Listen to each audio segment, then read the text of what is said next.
Hello guys, আমি চলে এসেছি আজকে নতুন আরও একটা ব্লগ ভিডিও নিয়ে। তো ভিডিওটা শুরু করছি আমি একদম সকাল সকাল।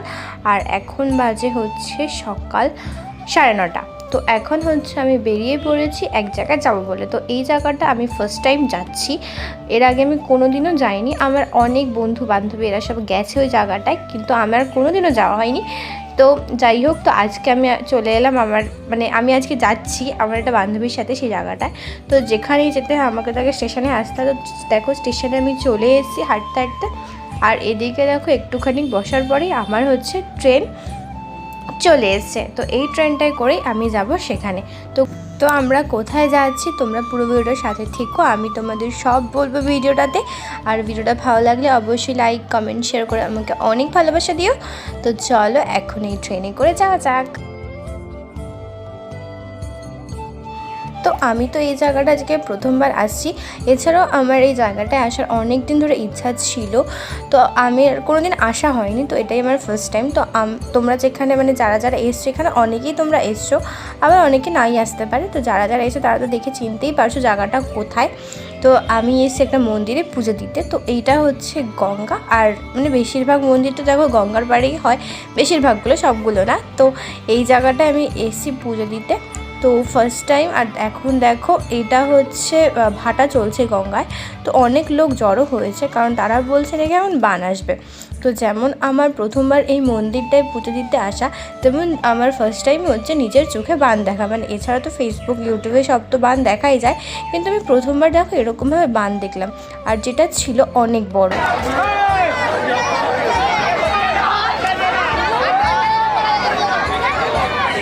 প্রথমবার জীবনে আমি বান দেখলাম।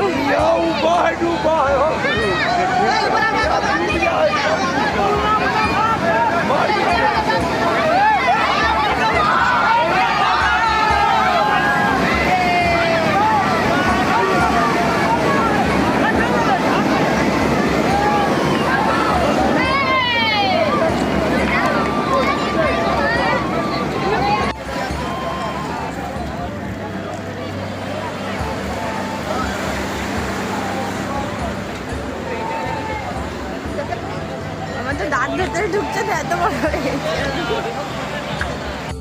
তো তারপর দেখো যেহেতু মন্দির 12টায় বন্ধ হয়ে যায়, তো তার জন্য তাড়াতাড়ি করে আমরা সব ডালা কিনে পুজো দিতে চলে এসেছি। তো হ্যাঁ, আমরা আজকে এসেছি ভূতনাথ মন্দিরে, আর এটা হচ্ছে আমার প্রথম এই ভূতনাথ মন্দিরে আসা। আর যেহেতু আমরা ওখানে বান দেখতে দাঁড়িয়ে পড়েছিলাম, তার জন্য আমাদের আরেকটু লেট হয়ে গেছিলো। আর ভিড়ও দেখো তোমরা দেখতেই পাচ্ছ কত পরিমাণে ভিড় হয়েছে। তো ভেতরে তো এর থেকেও আরও ভিড়, আমি আওয়াজ শুনতে পাচ্ছি ভেতর থেকে অনেকে রয়েছে। তো যেহেতু অনেক ভিড় ছিল তার জন্য তোমাদের পুরো ভিডিওটা দেখাতে পারিনি ভেতরে। তো এইখানটা হচ্ছে ঠাকুর রয়েছে, আমি নিজে ভালো করে নিজেই ঠাকুর দেখতে পারিনি, কারণ এত পরিমাণে ভিড় ছিল, ধাক্কা ফাক্কা লাগছিলো লোকের।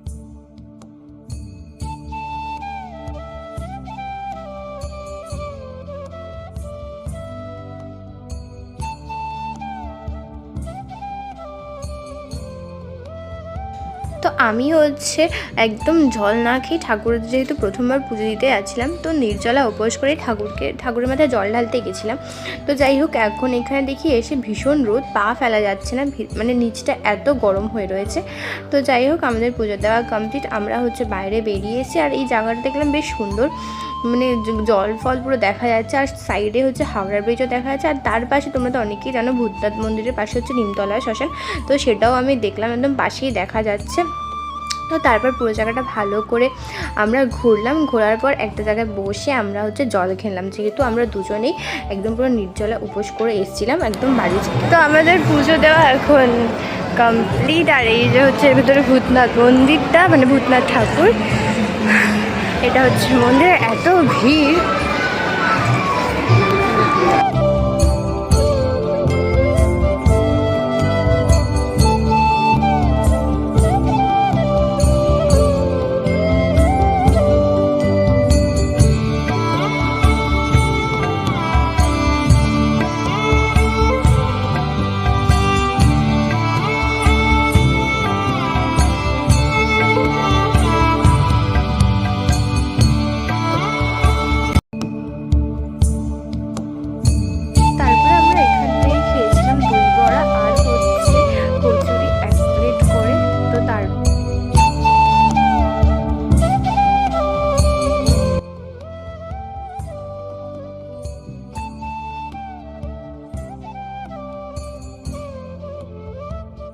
আর এই সামনেই বসেছিল হচ্ছে ফুচকার দোকান, তো আমরা সেখান থেকে ফুচকাও খেয়েছি। তো ফুচকা খাওয়ার পর আবার এই জায়গাটায় হচ্ছে এসেছি বসতে, কারণ বাইরে এত পরিমাণে গরম, বাইরের তুলনায় এই জায়গাটা একটু হলেও ঠান্ডা রয়েছে, তার জন্য আমরা আবার এই জায়গাটায় এসেছিলাম একটু বসতে। তো অনেকক্ষণ বিশ্রাম নেওয়ার পর আমরা হচ্ছে এবার যাচ্ছি বাড়ির দিকে। আর আমরা যেহেতু নেমেছিলাম সোহাবাজার আহিরিটোলা, মানে বাগবাজারের পরের স্টেশনই, তো সেখান থেকে আমাদের বাড়ি যাওয়ার ট্রেনটা ছিল অনেক লেটে। তো তার জন্য আমরা চলে এলাম অটো করে বিধাননগর, আর সেখান থেকে এক ট্রেনে আমি চলে এলাম আমার স্টেশন, মানে বাড়ির স্টেশন। তো তারপরে আমাকে আমার বাপি আর হচ্ছে কোকো এরা দুজনে মিলে হচ্ছে নিতে এসছে গাড়ি করে। তো চলো আজকের জন্য টাটা, দেখা হচ্ছে নেক্সট একটা ভিডিওতে। তোমাদের ভিডিওটা কেমন লাগলো অবশ্যই কমেন্টে জানিও। তো চলো টাটা।